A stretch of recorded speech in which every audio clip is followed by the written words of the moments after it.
मेरे प्रिय, मेरे बच्चे, आज का ये दिव्य संदेश मैं तुम्हारे लिए लेकर आया हूँ मेरे प्रिय।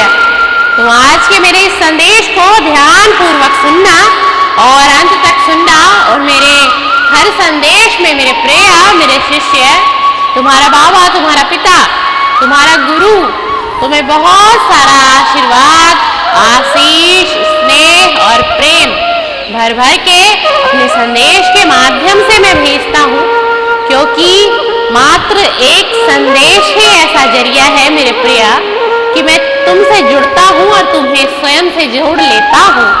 और मैं चाहता हूँ कि मैं अपने परम शिष्य के जीवन को बदलूं, संवारूं, निखारूं, और तुम्हारे चेहरे पर एक मुस्कान हमेशा देखना चाहता है तुम्हारा गुरु, तुम्हारा बाबा।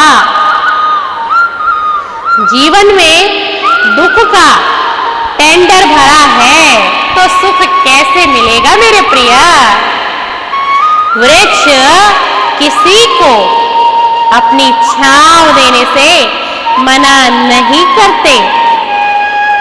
सूरज भी अपना प्रकाश फैलाने में कोई भेदभाव नहीं करता प्रिया, और ना ही बादल के बरसने की उदारता में स्थान से कोई फर्क पड़ता है।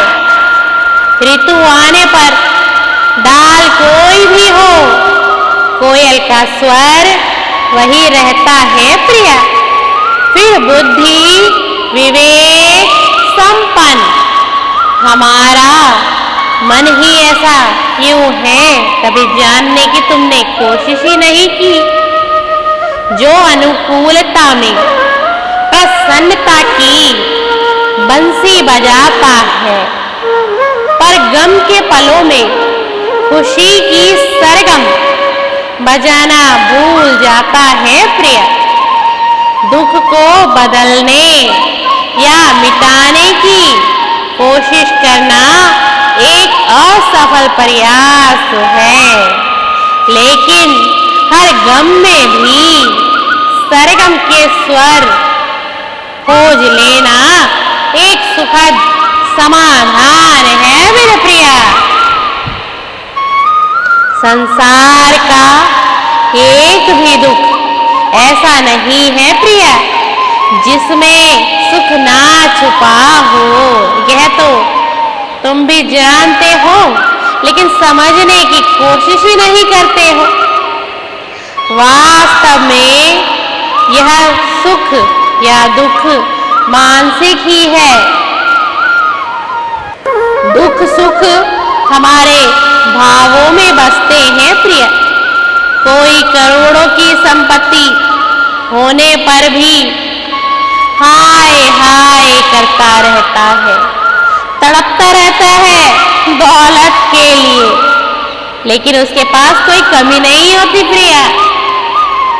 और कोई अपने सीमित साधनों में भी संतुष्ट है और सुखी रहता है। और वह व्यक्ति कहता है अपने आप को, स्वयं को, मैं सुखी हूँ, मैं धनवान हूँ। लेकिन तुम्हें ऐसे बहुत ही कम व्यक्ति दिखाई दिए होंगे, या तुम मुझसे कहोगे बाबा मुझे तो ऐसा कोई व्यक्ति नहीं दिखाई दिया जो स्वयं को कहता है मैं धनी हूँ, मैं धनवान हूँ, मैं सुखी हूँ। जो जहाँ है, जैसा है, अगर वहाँ सुखी नहीं है तो वह फिर कहीं भी सुखी नहीं हो सकता प्रिया। इसलिए दुख का लोभ चुंबक बनकर नहीं जीना, खुश रहने की आदत डालनी है।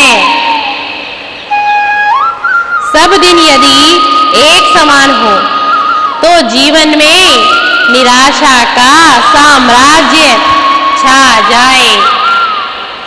सुख और दुख दोनों मिलकर ही जीवन को समरस बनाते हैं प्रिया। तुम्हें इसका ज्ञान नहीं है।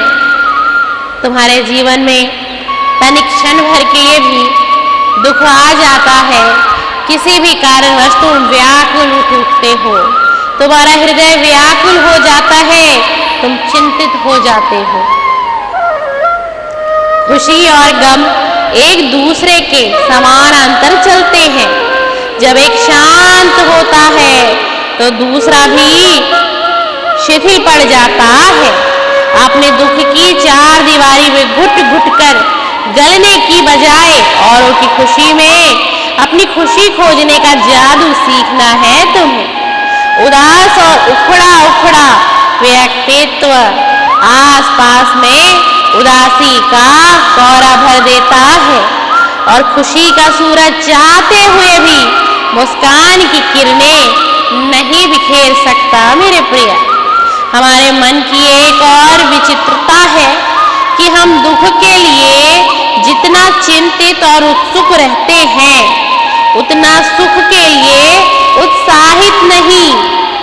एक बार का अपमान मन को जिंदगी भर याद रहता है, पर 100 बार जो सम्मान मिला उसे भुला देता है। प्रिया, मन का मैग्नेट हमेशा दुख को आकर्षित करता है। प्रिय, क्या इसलिए कि हमें दुख में रस मिलता है?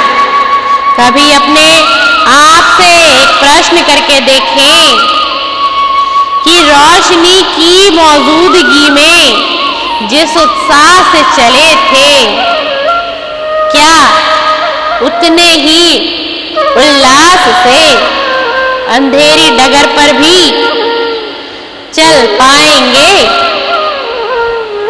हम सभी पर धर्म सत्ता और कर्म सत्ता का शासन चलता है, इसलिए जीवन में सुख और दुख दोनों मिलते ही रहते हैं और मिलते रहेंगे भी। प्रिय, इसका कोई संपूर्ण समाधान नहीं है नियति में। हमने जिस चीज का टेंडर भरा है प्रभु को, वही तो हमारे लिए खुलेगा और मिलेगा। हमारे कर्मों का टेंडर, जिस सुख की तलाश में हम अथक रूप से भागे फिरते हैं, उसे पा जाने के बाद भी शांति और सुख है कहाँ? एक नई चिंता शुरू हो जाती है कि वह सुख बना रहे, बचा रहे। फिर उसे बचाने और बनाए रखने में जो दुख उपजता है वह बढ़ता ही जाता है। महत्वपूर्ण यह भी है कि दुख भी बड़े काम की चीज है। कई बार तो दुखों के ये झंझावत ही महानता और जीवन में विशेष उपलब्धियों का कारण बनते हैं। प्रिया, दुख हमें धर्म की, प्रभु की याद दिलाता है। धर्म की शरण में जाते ही समृद्धि का दरवाजा खुलता है, तुम्हारी सफलता का दरवाजा खुलता है और आनंद की स्वर लहरी गुंजायमान होने लगती है। प्रिय, इसीलिए तो कहा कि जीवन में दुख का टेंडर भरा है, तो सुख कैसे मिलेगा? तुम्हें अपने कर्मों को परिवर्तित करना होगा। एक दयालुता स्वभाव तुम्हारे भीतर आना चाहिए। तुम्हारे भीतर सभी मनुष्य के लिए प्रेम, स्नेह और लगाव और भाव और मान और सम्मान होना चाहिए तुम्हारे स्वभाव में। तभी तुम्हारे जीवन के जो ये दुख हैं वो ईश्वर अपने आप ही सुख में परिवर्तित कर देंगे।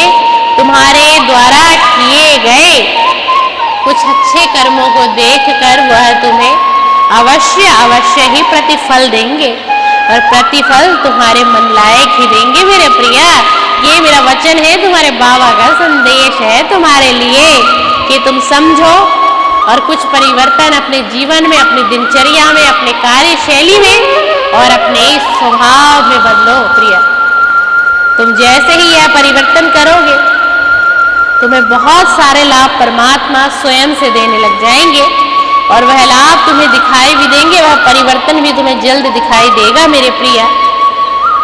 और मैं फिर से तुम्हें अपने संदेश के माध्यम से बहुत सारा आशीर्वाद, प्यार, स्नेह, प्रेम देकर जा रहा हूँ। तुम सदा सुखी रहोगे और खुश रहोगे। सीताराम।